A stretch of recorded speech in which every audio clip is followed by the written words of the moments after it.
The transmission came through in the middle of the Tuesday breakfast briefing, interrupting a heated debate about whether freeze-dried eggs could legally be called food. The voice was flat, metallic, and unmistakably not human. To the United Human Systems, the Karnak are mobilizing. Diplomatic contact has failed. All previous emissaries destroyed. Recommend immediate retreat from Sector Theta 9. There was a long silence. Captain Liana Holt set down her fork, her eggs untouched. Around her, the crew of a UHS Endeavour shifted uncomfortably. "I assume we're not retreating," said Petty Officer Nika Thorne, leaning back in her chair and kicking her boots up onto the table. Her tactical jacket was half unzipped, revealing a T-shirt that read, "I void warranties" in angry neon. "No," said Holt. She ran a hand through her cropped auburn hair. "We're going to make friends." "Private Jamal," Reyes choked on his coffee. "Wait, friends? With the Karnak? The species that communicates through dominance rituals and has a historical kill count in the billions?" Dr. Kazuo Sprocket Nakamura, the ship's xenolinguist and designated tinkerer, grinned. Challenge accepted. Holt stood, her chair scraping back with military precision. "This is no ordinary species. The Karnak were bioengineered by the Cthal Dominion to wage interstellar war. When the Dominion fell, the Karnak didn't stop. They've annihilated fleets, ignored treaties, and made diplomats into decorative bone art. And we're supposed to charm them?" Reyes asked, blinking. "With what? Poetry and cookies?" "I was thinking more along the lines of cognitive reframing and cultural exchange," Holt said, then turned to Sprocket. "And cookies, if you can make those neuroreactive ones again." Sprocket beamed, already printing them. Extra serotonin, no judgment. Thorne rolled her eyes. "This is why every other species thinks we're insane." "Insane," Holt replied, "but effective." The Endeavour was a medium-class diplomatic vessel retrofitted with stealth plating, adaptive energy shielding, and a small guard in the mess hall because, as Sprocket had put it, plants suit the soul of even the angriest lizard people. It was a kind of ship that inspired either admiration or dread, depending on how well you knew humans. Their mission, codenamed Project Olive Branch, was less about negotiation and more about survival. If the Karnak couldn't be reasoned with, Earth Command feared they'd have to be eradicated. Holt wasn't about to let humanity write that chapter without trying something unprecedented. Empathy. The journey to Karnak territory was quiet, save for Thorne's muttered cursing over system updates and Sprocket's ongoing affair with the coffee synthesizer. Reyes spent his time in the ship's observation bay, scribbling in his battered notebook. He called it field prep emotional conditioning.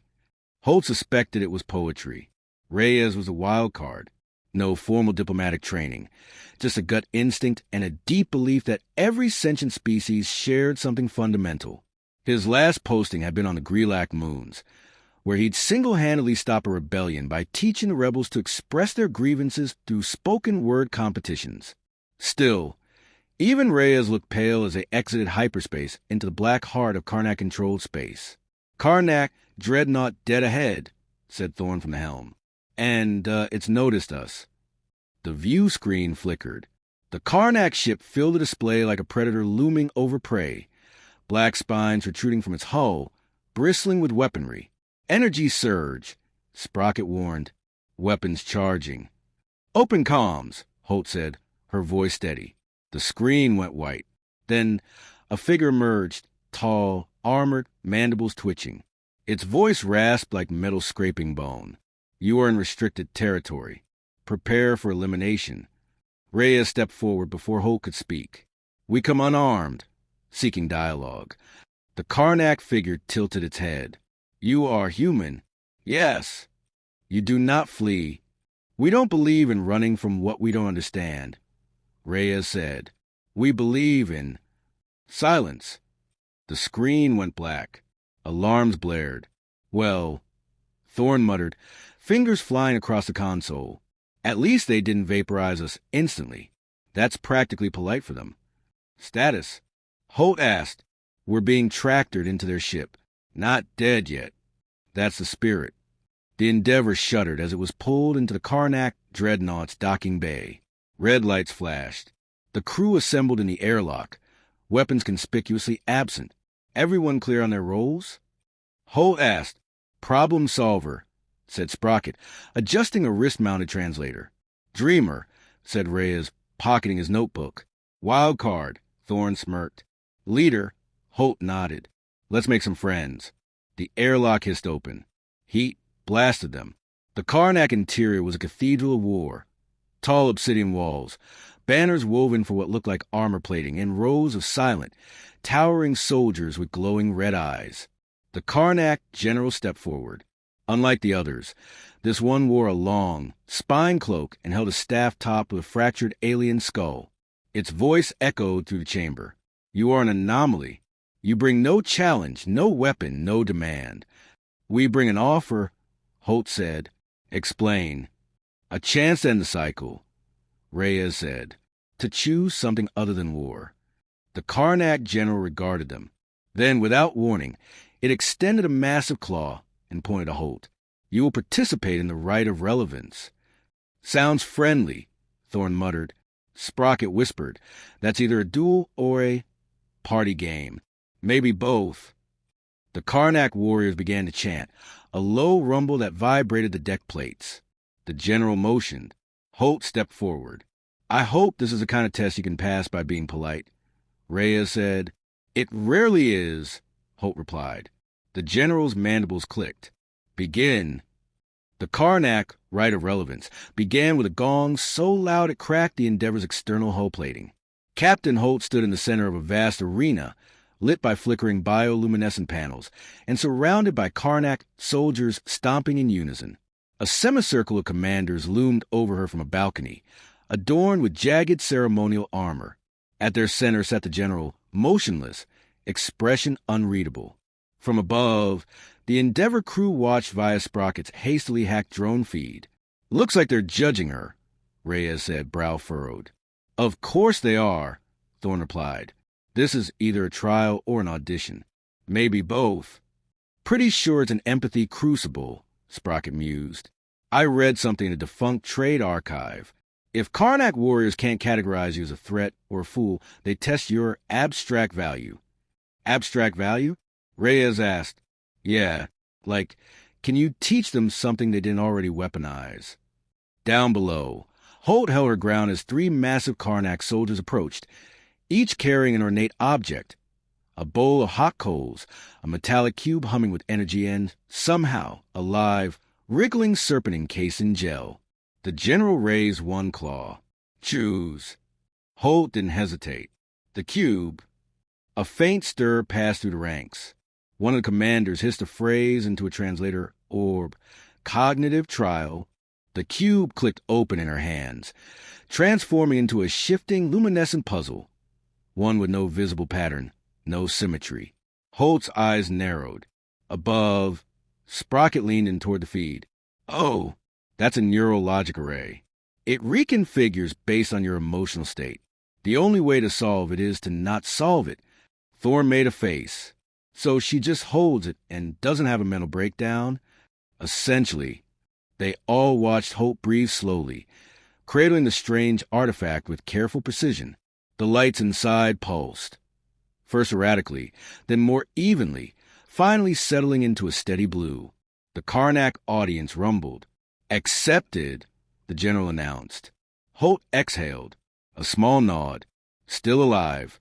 The diplomatic reception that followed was no less dangerous. A hall of black stone opened before them, lined with serrated banners and torches that burned with liquid fire. The humans were seated at a table, low to the ground, surrounded by carnivorous-looking dishes, and what Reyes hoped were drinks. I take it back, he whispered. This is worse than the Grelak blood feast. A hulking Karnak warrior dropped a plate in front of them. It wriggled. I missed powdered eggs, Thorne muttered. Reyes nudged the plate away and looked around. The Karnak were watching, not with open aggression, but something else, expectation. We're being tested again, he said. How can you tell? Holt asked. He smiled faintly. Because no one's attacking us. Yet. Sprocket had been scanning the room with a discreet micro-drone, mapping heat signatures and behavioral patterns. They're observing our responses, cataloging emotional variants. I think they're trying to figure out why we're not terrified. We are terrified, Thorne said, sipping from a cup filled with something green and fizzing. We're just too human to show it properly. Reyes leaned forward. Let's give them something they've never seen. It started with a joke. Reyes tapped his glass with a spoon and began, slowly, to tell a story. A tall tale about a Martian bureaucrat who got into a duel with a vending machine. He exaggerated the expressions, added sound effects, even made Sprocket laugh snort halfway through. The Karnak were silent, until one, small, young, maybe a cadet, choked and laughed. The reaction spread like wildfire. Confused hisses turned to strangled chuckles. The general leaned forward, mandibles twitching in curiosity. You are not like the others. We've heard that before, Holt said calmly. One of the commanders approached Reyes and held out what looked like a data pad. On it, scrolling symbols flickered. Karnak script, but poetic? Fragmented lines mirrored patterns, rhythmic cadences. They write poetry? Reyes whispered, stunned. The general answered, only for enemies worthy of remembrance. Reyes read the first few lines, his voice trembling. Fireborn world eater, we sing the silence you leave behind. He looked up, stunned. This isn't just poetry. It's grief. They don't just fight, they mourn. Sprocket's eyes widened. They don't wage war for conquest. They do it because they don't know what else to do with their grief. Thorne scoffed. You're telling me we're in the middle of the galaxy's most dangerous funeral procession? Something like that, Reyes replied, quietly. Holt stood. Then maybe what they need isn't surrender or threats. Maybe it's perspective. The general rose as well. You have past relevance. But you are not safe. Not yet. What does that mean? Reyes asked. There are others, in our ranks, less open to change. Hours later, back on Endeavor, the crew gathered in the conference room. Outside, the Karnak dreadnought loomed, silent for now. They're divided, Holt said. Some want dialogue. Others see us as a threat to their identity. Isn't that always the way? Reyes murmured. Sprocket placed a small orb on the table. It played back a Karnak chant, one heard in the feast hall.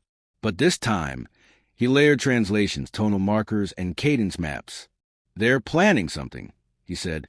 The fringe faction. A purge. How long do we have? Holt asked. Days. Maybe less. Thorne cracked her knuckles. Guess it's time to break out the weird. We can't outfight them, Holt said. And we can't outtalk them. Not yet. Then we outfeel them, Reyes said, standing.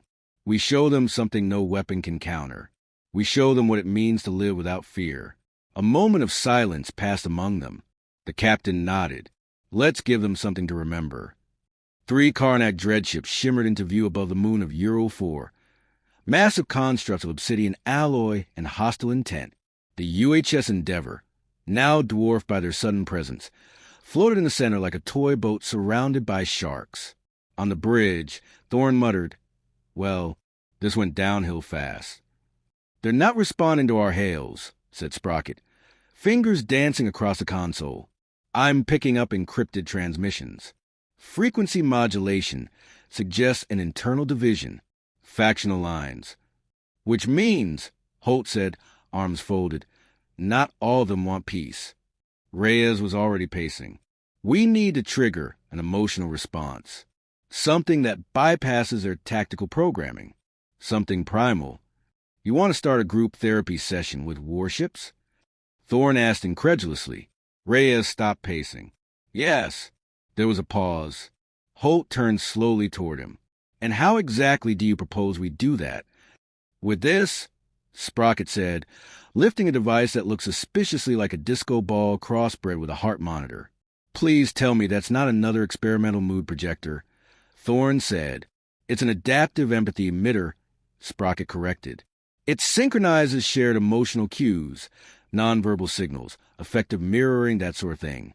Basically, it broadcasts feelings. Broadcasts feelings, Holt repeated flatly. Neurolinguistic empathy signatures. It's science, Sprocket said, grinning. Reyes looked thoughtful. If we could link it to the Karnak's command channels, even temporarily, we might be able to show them what peace actually feels like. They've never experienced it, Holt said. Not once. The first Karnak loyalists breached the Endeavor's engineering bay like a cannonball made of rage. Reyes barely ducked as a blade fist whistled over his head and embedded in a junction panel with a burst of sparks. Sprocket, tell me you locked the bulkhead. I did. Sprocket yelled from under a console. They came through the floor. Who does that? Species born for war. Reyes shouted, swinging a wrench. The Karnak warrior roared again, but didn't strike. Its posture had changed, more confused and aggressive. It staggered, claws twitching. The pulse, Reyes realized. They're fighting it. They feel, but they don't know how. Elsewhere on the ship, Holt led a flanking maneuver through Corridor B. Her stun baton crackled as she ducked beneath a Karnak warrior's swing, then drove the tip into its exosuit seam. Electricity surged. The warrior spasmed and dropped. Thorn! Hallway clear, move up. Thorn emerged from behind a bulkhead, face smudged with smoke, plasma rifle in hand. Remind me to file a complaint with Galactic Diplomacy about peace missions involving murder insects. They're not trying to kill us, Holt said, panting. They're trying to survive us. Thorn squinted at her. Is that supposed to be comforting? In the bridge, Sprocket pulled the empathy emitter offline, sweat dripping down his temple. I had to cut the feed. Reyes couldn't take more strain. If we keep pumping emotion at full blast, we'll fry him and maybe start a ship-wide feedback loop. Holt arrived moments later, dragging a restrained Karnak behind her. Its mandibles clicked faintly, not in fury, but in confusion. They're destabilizing, she said. Half of them are charging like berserkers. The other half are hesitating. Sprocket nodded. We've introduced an emotional protocol into a culture built entirely on combat logic. The ones with even the tiniest doubt are stuck in a recursive feedback loop. And the others? Purging the weak, Sprocket said grimly. It's not just survival of the fittest. It's enforced purpose. They've never been allowed to change. The restrained Karnak stirred. Holt knelt beside it. You don't have to follow the old rules, she said. You're allowed to feel something else. The Karnak made a low rumble, like a growl softening into a sigh. I remember colors. When I was forged. Sprocket's eyes widened. They dream. Holy hell, they actually dream. Meanwhile, on the Karnak flagship, General Korvax of the Flame-Rooted stood alone in the war chamber, watching the emotional telemetry flicker on his display. Across the command ranks, officers were splitting. The fracture had begun. Korvax activated the general signal override. This is no longer war. This is evolution. Half the ship's crew dropped weapons. The others charged them. Back on the Endeavor. Reyes staggered into the bridge, pale and dizzy but conscious. You look like something the recycling system coughed up, Thorn said. I feel like a hangover made of feelings. Reyes croaked. He glanced at the view screen. Dreadnoughts were repositioning. Two in defensive stance, one beginning to drift. They're fighting each other, he said, stunned. Correction, Holt added. They're deciding. Reyes leaned on the console. Then we give them a reason to choose. He activated the comms. To the Karnak people, you have been told your emotions are weakness. That piece of surrender. That grief has only one answer. War. But we humans, we feel everything all the time. Joy, rage, love, confusion, terror. And somehow it doesn't break us. It makes us more. You were born for war, but you were not made to stay that way. Silence followed. Then a reply. Then what are we if not soldiers? Reyes smiled faintly. Your people. 1 hour later, the battle was over. Technically, it had never really begun. Karnak loyalists stood down or were restrained by their own kin. The two converted dreadnoughts flanked the flagship in a protective pattern. A new flag, not a conquest, but consensus, was raised from the Karnak command deck. On board the Endeavor, the crew collapsed into chairs, bruised, exhausted, and utterly bewildered. Thorn cradled a cracked helmet and muttered, If I see another ceremonial dagger, I'm throwing it into the sun. Sprocket tapped into the interspecies noose nets. Word spreading. Fast. The Karnak War Councils are splintering. Debate is being allowed. Debate! Holt echoed. They're going to talk? They're going to argue, Sprocket said with a grin. And that's the first step toward civilization. The door hissed open. Reyes entered. A thermos of something caffeinated clutched like a relic. Did we just make friends with space berserkers? Holt chuckled, then sobered. Not friends yet, but they're listening. Reyes sipped his drink. Guess that makes us diplomats now. Speak for yourself, Thorne muttered. I'm going back to being a part-time gardener. Everyone laughed. An exhausted, relieved kind of laughter. Even Sprocket's drone beeped in amusement. As the ship turned toward home, Reyes stared out at the stars. Do you think they'll really change? He asked softly. Holt stood beside him. I think they already have. Just a little. And us. She smiled. We're the species that makes friends with everyone. Even war. Outside, the first Karnak dreadnought lit its running lights. They were blue,